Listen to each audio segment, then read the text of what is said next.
59 წარჩინებული მოსწავლე გურჯაანის მუნიციპალიტეტში. მათ 2024-2025 სასწავლო წლებში საჯარო სკოლები ოქროსა და ვერცხლის მედლები დაამთავრეს.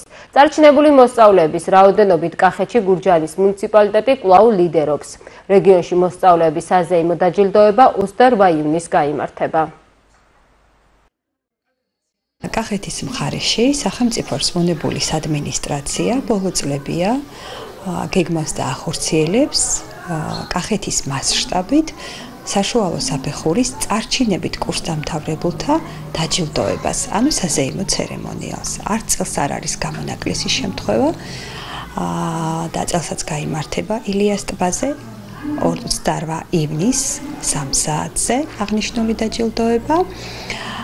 ამ ცერემონიალში მონაწილეობას იღებს ყველა ის წარჩინებული კურსდამთავრებული, რომელმაც ოქროს და ვერცხლის მედალზე დაამთავრა სკოლა. ჩვენს მუნიციპალიტეტში 2024-25 სასწავლო წელს ყავს 59 წარჩინებული მოსწავლე.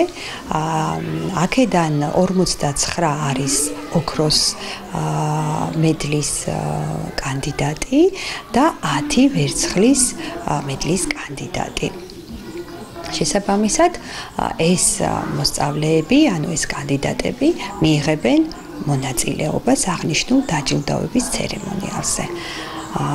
ძალიან კარგია, მისასალმებელია, ყველას ალბათ мотивაციას აუმაღლებს, რომ მისი სიხარული გაზიარებულია არა მარტო მუნიციპალიტეტში, არამედ კახეთის მასშტაბით.